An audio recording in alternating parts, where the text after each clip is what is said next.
Di negara ada kepala negara. Kalau bangsa kita ini tidak mau jadi bangsa yang busuk, kepalanya yang tugas-tugas kepala mulai bawah sampai atas, jangan sampai busuk, jangan bohong, jangan mencuri. Kan sudah terbukti itu, banyak itu. Nah, yang disuruh menegakkan hukum melanggar hukum, yang disuruh jaga harta negara malah mencuri. Dengan pemerintahan sekarang ini, kabinetnya Bapak Prabowo, seperti kemarin kan kita tahu bahwa beliau itu membentuk Menteri Kebudayaan.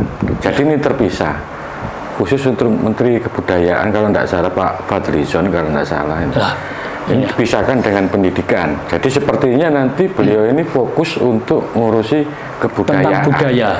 Nah, benar, jadi benar. Ini yang saya ingin tanyakan, apa kira-kira nanti menurut Mbah Harjo, kebudayaan, khususnya kebudayaan lokal Indonesia ini akan kembali maju lagi, gitu. Mereka yang sudah meninggalkan akan kembali lagi. Gitu. Ini, semoga saja bangsa kita jangan meninggalkan budaya pribumi. Yang di Jawa ya kuatkan budaya Jawa, yang di Bali kuatkan budaya Bali, yang di Sumatera kuatkan budaya Sumatera, di Kalimantan, di Maluku, Sulawesi, dan selanjutnya. Kalau kita sudah kehilangan budaya, berarti bangsa kita ini sudah ambruk. Coba sekarang belak-belakan saja, bangsa kita ini kan sekarang ini bobrok. Tadi saya sudah bilang 75% negatif, yang positif tinggal 25%. Ini kita bisa nggak nih mengembangkan yang 25% ini? Bisa kalau mau. Katanya itu ada slogan Indonesia bisa, Indonesia mampu. Kalau mau. Nanti selanjutnya kalau sudah ini, setelah musyawarah nasional nanti, ini saya punya harapan baru ini. Nah, tinggal sekarang Menteri Kebudayaan bagaimana? Menteri itu kepanjangan tangan Presiden. Ada menteri, ada wakil menteri. Nah, kalau perlu Menteri Kebudayaan turun di daerah. Kalau nggak gitu, langsung siarkan di TV atau di apa, media kan banyak. Menteri Kebudayaan harus tahu dan harus ngerti tentang budaya. Karena masyarakat ini yang kebanyakan budaya itu dianggap hanya kesenian. Banyak wilayah budaya, Menteri Kebudayaan. Satu, budaya adat. Di masing-masing wilayah kita, saudara-saudara kita punya adat sendiri-sendiri. Bali, Lombok, Kalimantan itu ada Dayak, ada Batak, di sana ada suku Ende, ada suku Padang di Sumatera, itu punya budaya adat masing-masing dan punya budaya seni masing-masing. Nah ini, loh kita ini banyak loh. Sekarang penghayat saja sudah 193 penghayat se-Indonesia. Nah, agama cuma 6. Coba. Tapi penghayat minoritas di sini, Bapak. Iya. Dikatakan minoritas karena apa? Orang pribumi SDM-nya masih rendah. Ini harus dimulai dari sini, bangun SDM. Tadi Menteri Pendidikan Nasional. Kalau saya bisa ngomong banyak-banyak, wah silahkan. Jangan tersinggung. Kita harus berani ngomong yang benar. Manusia nggak berani ngomong benar, berarti melakukan yang benar ya nggak mau. Tidak berani. Manusia itu pertama harus tahu, ngerti, benar.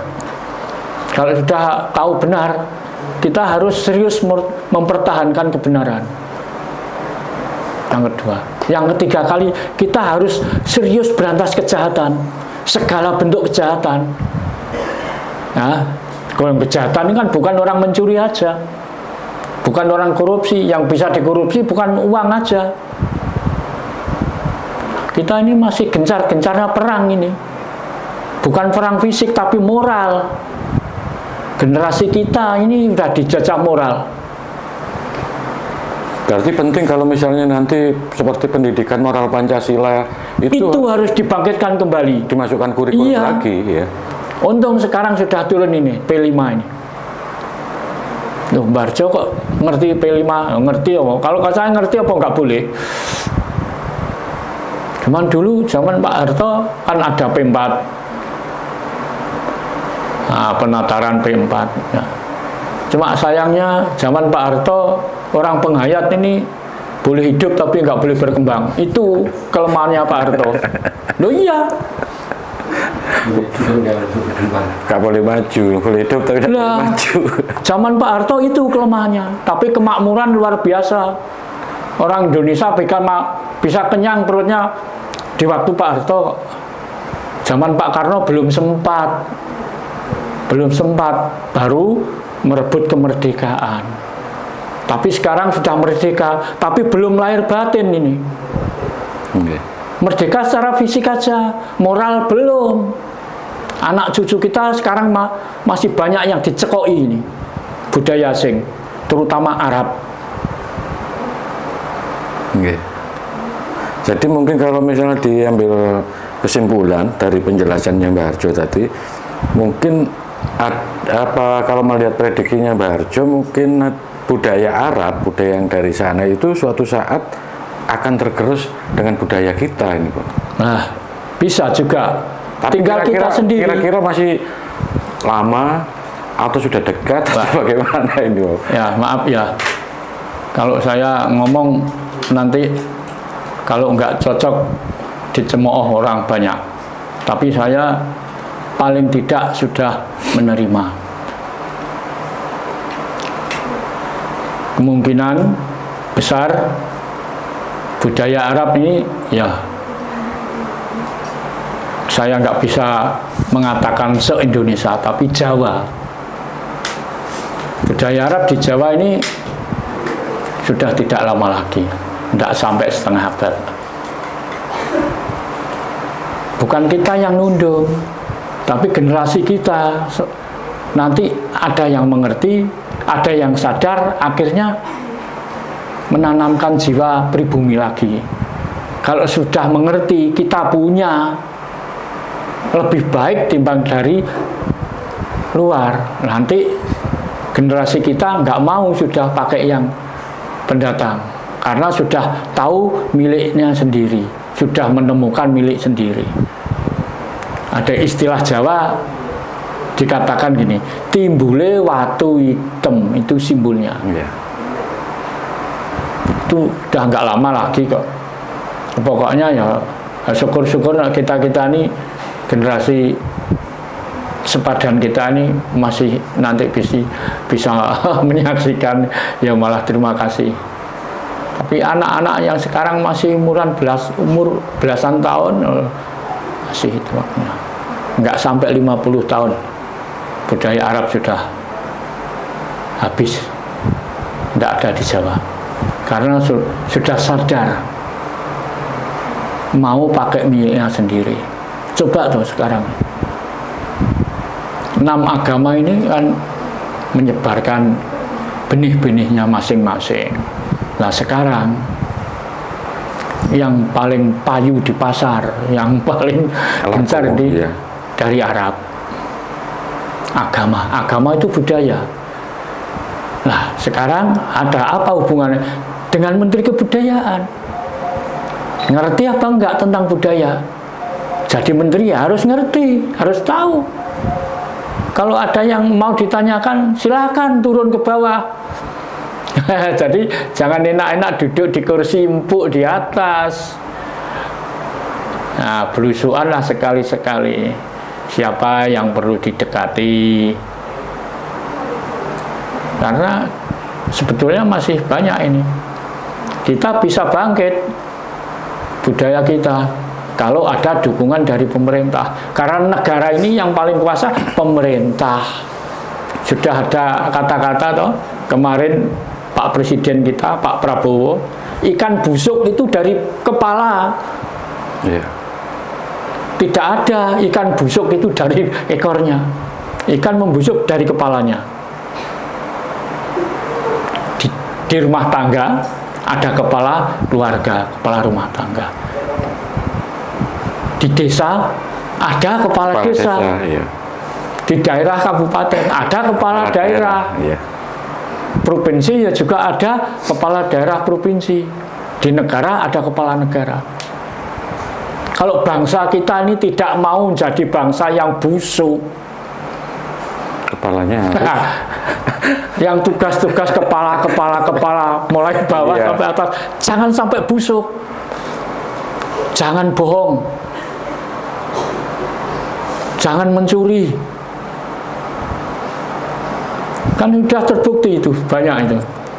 Nah, yang disuruh menegakkan hukum melanggar hukum, yang disuruh jaga harta negara malah mencuri.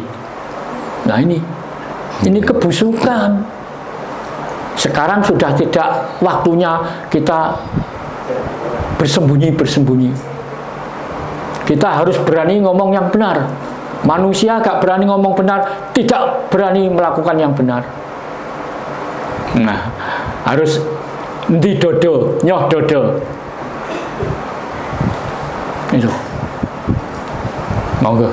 Nah, seperti misalnya di dalam kehidupan rumah tangga kan, kita dalam mendidik anak-anak kita, berarti kalau misalnya kita mengenalkan kepada anak-anak kita tentang budaya kita yang luhur, yang istimewa, itu sebenarnya kan lebih baik daripada mengenalkan budaya asing. Terus tapi untuk level yang itu kebanyakan kan mereka kan menganggap apa ya, masih kolot, kadang masih deso, kuno dan sebagainya gitu Bapak. Iya benar. Karena apa? Anak ini tidak tahu, tidak mengerti. Coba kalau nggak percaya, siapa yang punya anak laki-laki? Coba masukkan pondok, ajarkan di pondok. Setahun, 2 tahun, nanti pulang kan malah nuturi bapaknya. Oh iya, itu ajaran. Berarti bahaya itu juga Pak? Bahaya bagi Indonesia. Sebetulnya agama itu bagi Indonesia budaya yang membahayakan. Lah, karena apa kok bisa bertumbuh kembang? Karena didukung oleh pemerintah. Ya nggak segan-segan nggak apa. Coba sekarang, Indonesia berdasarkan Pancasila yang berkembang kok agama. Terus yang di atas memfasilitasi, membantu, ya didirikan dewan masjid. Ada tuh takmir masjid, dewan di Indonesia ada dewan masjid. Saya dengar tuh dewan masjid Indonesia. Lah masjid itu tempatnya apa? Sarang budaya asing, sarang budaya Arab. Nah tapi sebetulnya Indonesia itu penak kok, nggak melarang agama. Tidak melarang, tidak ada agama yang dilarang, tapi tidak harus, tidak wajib. Ini ada kesalahan pemerintah sampai sekarang belum dibenahi. Aparat pemerintah harus boleh kalau ngomong sama saya nggak takut untuk didatangi.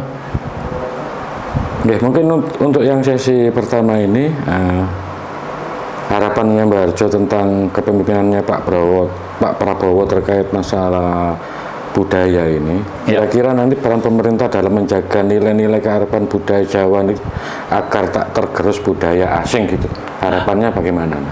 Ya pemerintah khususnya presiden ya harus peduli, harus mengerti harus mengerti. Banyak ini, coba kalau boleh saya bicara.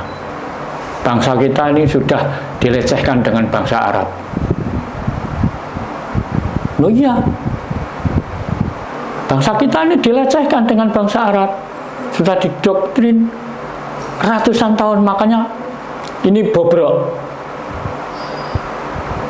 Nah, semboyan kita daripada hidup di bawah telapak kaki penjajah, lebih baik mati berkalang tanah. Sekali merdeka tetap merdeka. Indonesia ini Pancasila, bukan agama. Indonesia nggak melarang agama, tapi tidak harus, tidak wajib. Coba toh orang Tuban nih, Arab 100 orang, sak kabupaten Tuban ini Jawa semua. Kenapa kok ngikuti budaya Arab? Bodoh tuh orang Tuban nih. Nurutan. Nah, itu kalau sak wilayah Tuban. Nah, kalau sak Jawa Timur. Nah, kalau sak Indonesia. Nah, berarti secara umum bangsa kita yang tinggal 25% ini berani nggak berjuang, mati-matian.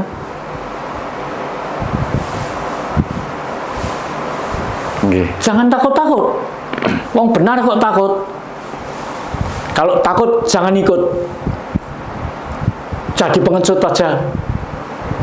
Orang takut ikut-ikutan, pengecut itu. Yang berat malah gini ya, Mas. Beliau aparat negara, aparat negeri, pegawai negeri, diingoni duit negara, tapi jiwane orang bela negara, jiwane jiwa yayasan yang untuk menguntungkan Arab. Banyak itu. Banyak. Nah, wis gak usah basa-basi. Kalau kita ingin merdeka 100%. Indonesia Mas tinggal 20 tahun. 21 tahun nggih. Coba mampu kita mencapai ke situ. Kalau kita ini busuk seperti yang di kepala. Ikan busuk dari kepalanya, bukan dari ekornya. Wong cilik polahe budi ngarung, nek sing dhuwur meneng wae ora meratekno, percuma. Pinter ngraji angin wong cilik ape apa? Ngerti ya roh rupane angin, tapi nek wong cilik ape apa? Nggih, nggih. Nggih, niku. Nggih. Kali ini matur nuwun, terima kasih sangat datang Bapak Harjo untuk sesi yang pertama. Kula akhiri cekap nggih. Matur nuwun, terima kasih sekali nggih. Matur nuwun, rahayu. Rahayu, rahayu sagung dumadi. Langsung ya.